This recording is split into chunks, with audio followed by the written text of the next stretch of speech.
강박증의 치료를 알아보겠습니다. 강박증의 치료에는 크게 약물 치료와 인지행동 치료가 있습니다. 임상 가이드라인에 따르면 둘 다 효과적인 치료법이라 상황에 따라 선택이 가능합니다.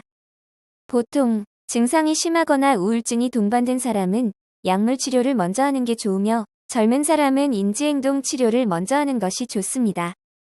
그리고 두 가지 방법을 병행하면서 치료를 하는 게 제일 좋다는 연구 결과도 있습니다.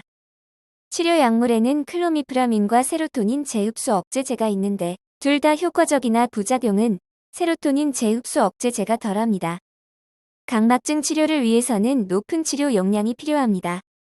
예를 들면 프로작의 경우 80mg, 졸로프트의 경우 200mg까지 필요할 수 있으며 어떤 사람은 더 높은 용량에서 반응을 보이기도 합니다.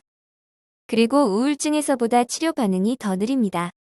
약물 교체 전에 적어도 12주 정도를 지켜보아야 합니다. 치료 반응을 보였던 약물 용량을 적어도 1에서 2년간 유지해야 하는데 중단하면 재발의 위험이 있습니다. 중단할 때도 몇 달에 한 번씩 점차적으로 줄여가야 합니다. 한 가지 약물에 반응이 없어도 다른 약물에 반응할 수 있습니다. 성인 강박증의 경우 리스페리돈과 아빌리파이 등을 부가적으로 같이 쓰면 도움이 되는 경우가 있습니다. 이 경우는 반응을 보이는 군에서는 보통 4주 정도면 호전을 보입니다. 앞선 영상에서 치료 반응을 보였던 약을 적어도 1에서 2년간 유지하라고 권했는데 약을 왜 1에서 2년이나 계속 먹으라고 하는지 근거가 되는 몇 가지 연구 결과를 소개해드리겠습니다. 첫 번째 연구는 2003년에 발표된 연구인데 이들은 강박증 환자들을 대상으로 해서 12주간 강박증의 급성 증상을 치료했습니다.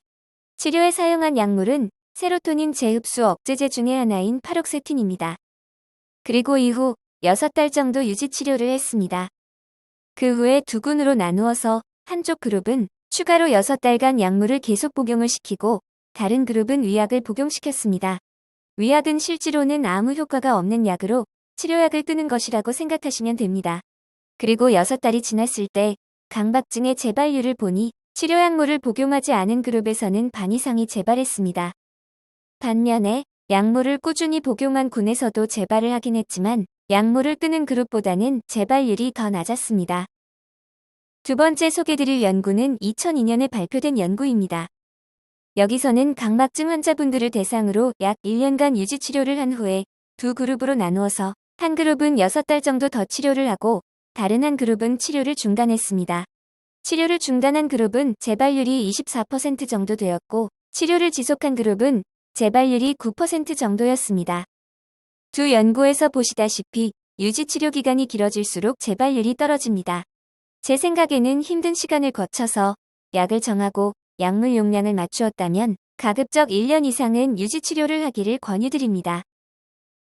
강박증 치료약과 관련해서 자주 하는 질문 몇 가지를 간단히 정리해 보았습니다. 약 먹으면 바로 낫나요? 답은 아닙니다. 반응을 보려면 약물을 매일 복용하면서 4에서 6주는 기다려봐야 합니다.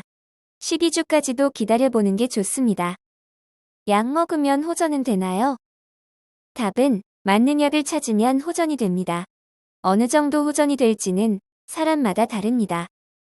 약을 끊으면 재발하나요? 답은 재발할 확률이 꽤 됩니다. 만약 여러분이 강박증을 앓고 계신다면 꾸준히 약물을 복용하시는 것은 본인의 삶의 질을 좋게 만들어줄 것입니다.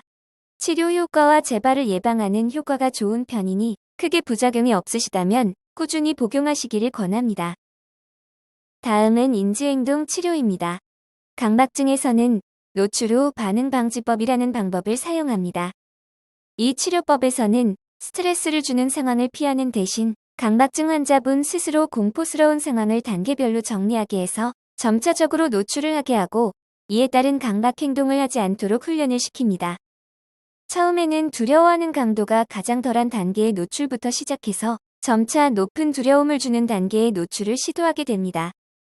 혼자서 시작하기보다는 처음에는 치료자와 같이 진행을 하는 것이 정확하고 안전합니다.